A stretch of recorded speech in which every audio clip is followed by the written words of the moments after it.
right, guys. Today we're going to be talking about taking care of business At the light, after turn losing right your onto spouse. West Chestnut Expressway. Hello, hello, hello, beautiful people. DeeSova here. One of the things that I don't talk about often is the things that you have to go through after you have experienced loss. Next month will be 3 years since my husband passed away. And, after he died, there were things that I had to take care of, things that I had to learn how to do. And it was like the first time, how your kid goes off to college. And this is not to compare the two, but just to give you an idea. And they go off and they live by themselves for the first time. They've got to manage their lifestyle, going to school, living either in a dorm or an apartment or some type of way. And they're learning how to do it for the first time. Well, that's me. For the last 3 years, I have gone through a lot of adjustments to doing the things that he used to do, learning how to cook again, taking care of all my responsibilities like cooking, taking the dog out, just a lot of daily activity. And so, that's the other part of my life that I don't share a lot, is that there are always things that you still have to take care of. So a few weeks ago, my sister-in-law reached out to me and said that a letter had come to her house. They were looking for family members of my husband. And so she screenshotted me and sent me the letter. And I called the number, and it was Fidelity. Fidelity is one of those things where you do investing. If you got a 401k, it's probably through them or whatever. Well, they sent me a form. I called them up. They sent me a form telling me that they can't go into the details. So I have to provide this proof. I filled out the form. Now I'm here at Greene County Health Department so I can get a copy of my husband's death certificate. Y'all, I misplaced the whole thing. It's got my marriage license. It's got all of important paperwork, and I have searched my house over and can't find it. So I'm here to get another copy, and I'm just feeling some sort of way about that. We all have jobs that we go to every single day.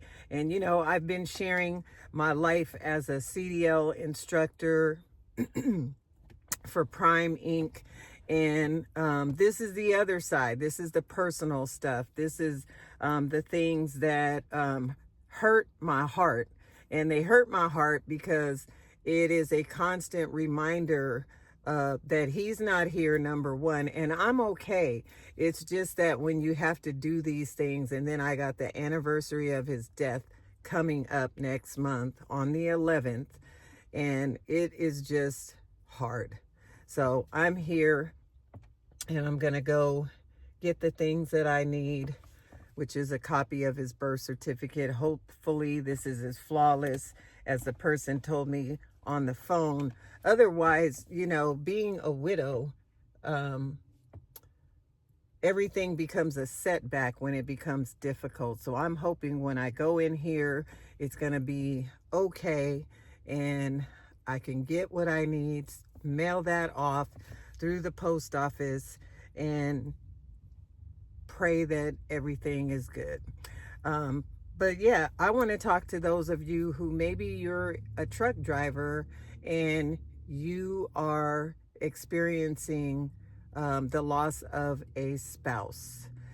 I will tell you from my own experience, it's probably one of the hardest things. My husband and I were together for almost 18 years. We would have made our 18th year celebration of time together August 4th, but he passed away on March 11th of 2022. And when you spend so much time with a person that you know each other like the back of your hand, we have some of the greatest memories out on the road. And, all of a sudden that person is gone. So I will tell you that my husband passed away on our patio on March 11th of 2022. And it was a morning that I was getting up. We always had coffee together before either of us went off to work. And I went outside that morning because it was supposed to snow, and it was just flurry. He came out behind me. I had started the coffee pot.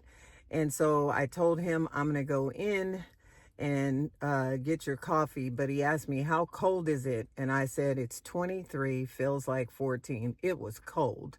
And it was barely snowing, which we're supposed to be expecting snow tomorrow. But anyway, I go inside. I take about 8 steps into our then apartment, and I hear this banging on the wall. And I'm thinking to myself, why is he banging on the wall?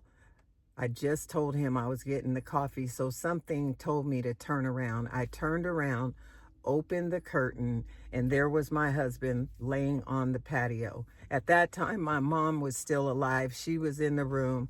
I rush out. I thought he was just playing, because when we got up that morning, he was off work because he had been so exhausted.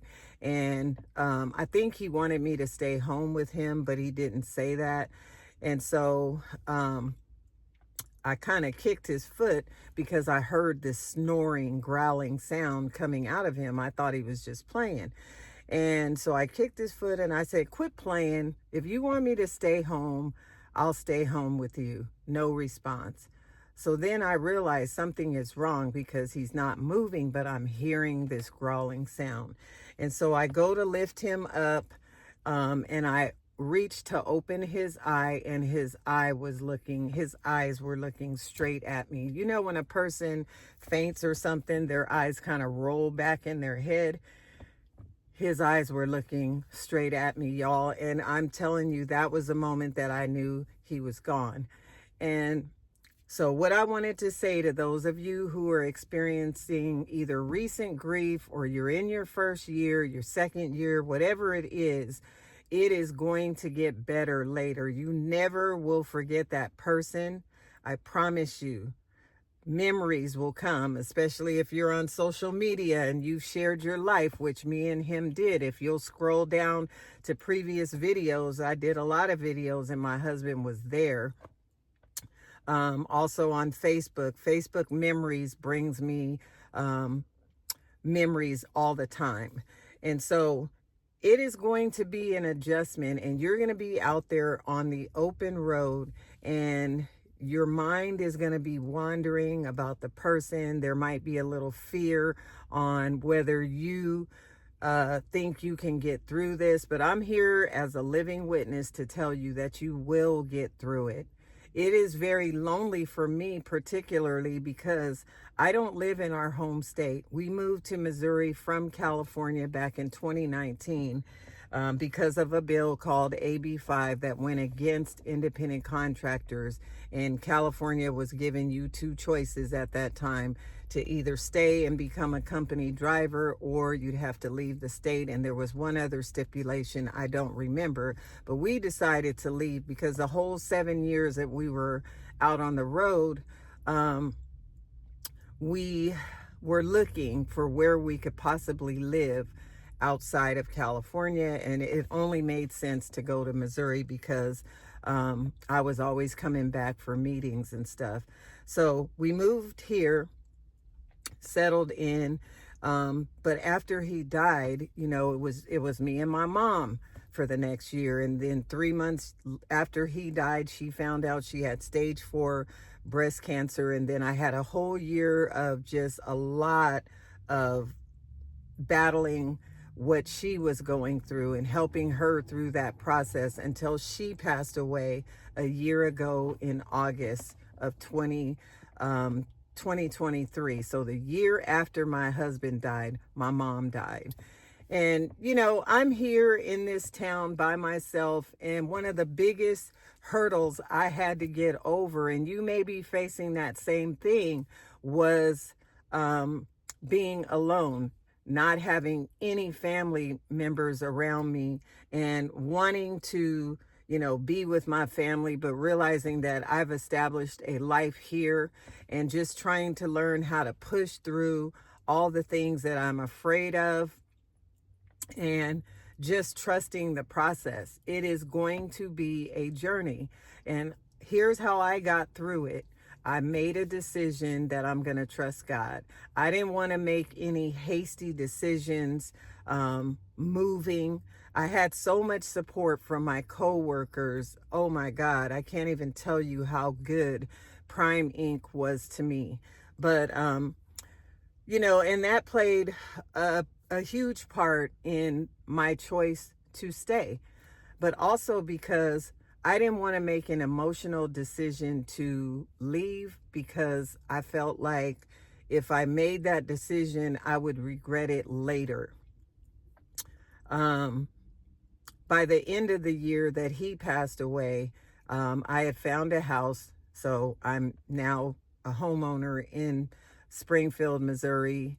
I love what I do for work, but I was going back to work just barely functioning. Like for the first year, I was truly numb, crying a lot. I started dating somebody, and that was too soon. And so we decided to just remain friends. And I've been on this road of self-discovery from that first year in 2022 to now we're in 2025. And I'm coming into year 3. And it doesn't stop the pain from coming to you. It just gets a little bit easier. And I'm so thankful that I trusted God all the way through this. I went to work, I performed at work, and I came home. Sometimes I would just cry and then get up and do it all over again until I started pouring back into myself. I had started studying to become a life coach before my husband passed away. And then for the next 6 months, 7 months after he passed away, I couldn't even think about studying because I was so broken. And I was looking for any kind of way to overcome that pain. And so what I would tell you is, if you believe in God, put your situation in his hands. He is never going to fail you. He will bring people to help you. And those people don't necessarily have to be someone that you know, a friend or a family member. If you're blessed to live by your family, that is fantastic. But if you're like me and you had to get through all of this by yourself, it is going to be a process. So give yourself some grace. If you got to pull over that truck, park it, and just cry, do that. Do whatever it takes for you to become stronger. The more you cry, it is healing you, believe it or not. And so I've learned over these almost 3 years that I'm stronger than I think I am. As devastating as it was, I've had 3 major losses, not to mention other family members, but the loss of my daughter 21 years ago. Last week, she would have been 39. She was killed by a drunk driver in front of her house. My husband, March 11th, 2022, and my mom, August 1st of 2023. Huge, major losses, significant people in my life. And I will tell you, those things seem to happen back to back because you never forget those kind of losses, your child, your spouse, or your parent. And all I can say to you is find a network of people that will support you. And if you can't find that, find a church that'll support you. If you can't find that and you need some counseling, go find yourself a counselor. There's plenty of places online where you can connect with the counselor and do some Zoom call counseling, whatever you have to do to grow and to heal through this process. That's what I'm going to encourage you to do. It's going to be a journey, and it's okay for you to randomly cry. Sometimes you might have to, if you're around a customer or on your way to a customer. You just got to get it out. And, you know, today I'm truly blessed, but every time I have to go take care of something that involves my husband, that's where I feel a little bit of sadness. But 3 years later, I'm stronger. I've invested in myself. I had a counselor. I had a coach. I worked with someone for a couple of months, and then I had to let that go because my mom got really, really sick. And I will tell you, investing in someone who is a coach who will teach you the things that you want to strive for. And I'm going to tell you, that person was Dr. Sonia. Dr. Sonia Stribling is her name. She's on YouTube. She's also on Facebook, Instagram, you name it, she's on the platforms. But she truly helped me to not only learn things that I wanted to learn as far as being a coach, a speaker, and an author. And I'm just now coming back around to starting to work on the things that I learned from her. She gave me nuggets. And so I will always give credit to whom credit is due. Your pain, and this is the greatest lesson I learned during that process. You can turn your pain into transformation for other people. You can turn it into success. You could turn it into $1 million business if that's what you want to build. But she did give me all the steps. So occasionally, if you're watching my history on either Facebook or here on YouTube, you'll see some of her videos pop up because I love this woman so much. She's so strong and she's helped so many women to overcome obstacles. And so I'm just going to tell you, this is going to be a process. I didn't mean to spend too much time on that, but I like to give credit to whom credit is due. But you need to bring people into your life that are farther along than you are, that have some type of skill or experience to help you to navigate through this journey of loss. Because if you hold the things on the inside of you, that's going to affect you as a driver. It's going to affect you as a professional, and your mind is going to be all over the place, and that creates stress that you don't need. You have enough to be stressful about while you are out there driving the country. So be safe out there, trust your process, and get help if you need help. I love you guys, and I don't know who that's for. If you are a person who have experienced loss while you are out on the road, and I've met plenty of men and women who have lost parents, children, spouses, best friends, family members, and it hurts. It doesn't get any easier. The reason it hurts is because you truly love that person and they were a huge part of your life. And so it is going to get better. I would say get yourself to where your mind is starting to focus on the future, because the fact that you are still here, it means that you still have a purpose. So I don't know who that was for. I hope that it helped you. If it did, leave me a comment down below. Also, subscribe to my channel if you haven't subscribed. Hit that thumbs up and the notification bell so that you can catch all of my videos when they come out. Thank you so much for giving me your time, and I'm praying for you, whoever you are. Bye.